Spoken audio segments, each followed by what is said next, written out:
লখিমপুৰ জিলাৰ বান্দৰদেৱাত নিশা মৃত্যুঞ্জয় এম্বুলেন্স 108 গাড়ী দুৰ্ঘটনাত পতিত। যোৱা নিশা প্ৰায় 11 মান বজাত বান্দৰদেৱাৰ ইকো বেংকৰ সমীপত AS01PC6076 নম্বৰৰ 108 এম্বুলেন্সখনে নিয়ন্ত্ৰণ হেৰুৱাই পাৰ্কিঙত থোৱা অন্য দুখন গাড়ীত খুন্দিয়ায়। উল্লেখযোগ্য যে মৃত্যুঞ্জয়খনৰ চালকজনে সুৰাপান কৰি থকাৰ বাবে এই দুৰ্ঘটনাটো সংঘটিত হোৱা বুলি স্থানীয় ৰাইজে অভিযোগ উত্থাপন কৰিছে। নিউজ এক্স ৰিপৰ্ট ৰেজবাৰ্দা।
এখন গভৰ্ণমেণ্ট এপ্লাই গাড়ী 108 আহিলে পেলাই প্ৰথম ড্ৰাইভাৰজনে ফুল মদ খাই ক'ব নোৱাৰে কৰিলে প্ৰথম এই এল্ট'খনত মাৰি লৈ পেলাই দুখন ভিতৰত পাৰ্কিঙত থৈ দিয়া গাড়ীখনক গাড়ীত গৈ ভিতৰত মাৰি থাকে মাৰি লৈ পেলাই ড্ৰাইভাৰজনে মদ খাই আহিনো পিছত তেখেতৰ ইনচাৰ্জ আহিছিলে ক'ৰ আছিলে এখন হাৰমতি মেডিকেলৰ কৰ্মৰত বুলি কৈছে হাৰমতি বাহবাৰী মেডিকেলৰ নেকি আচ্ছা তাৰপৰা ইনচাৰ্জজনে কৈছে তেখেতৰ হেনো আজি অফ ডিউটি আছিলে ইনচাৰ্জৰ কোনো খবৰ নিদিয়াকৈ তেখেতে গাড়ীখন পানী খাই মেলি একদম পূৰা ফুল থিয় হৈ থাকিব পৰা নাই আহি লৈ পেলাই দুখন গাড়ী ডেমেজ কৰি পেলালে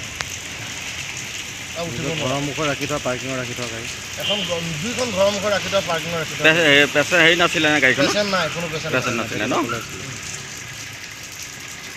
10টা বজাৰ এই নাৰায়ণপুৰ পৰা এইখিনি ৰং চাইডৰ গাড়ীটো পূৰা মাৰিছে আৰু ড্ৰাইভাৰটো পূৰা মদ খাই ফিটিং আছে। এইটো এম্বুলেন্স নেকি?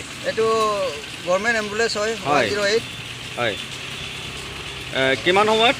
10:30 ৰাতি 10:30 দুখন গাড়ী পূৰা মাৰিখিনি ৰাখিছে। আপোনাৰ ঘৰৰ পদূলি ওচৰত নেকি? মোৰ ঘৰ গেৰেজতে মাৰিছে মোৰখন আৰু এখন পাৰ্কিংটো আমাৰ ঘৰৰ কাষতে আছিলে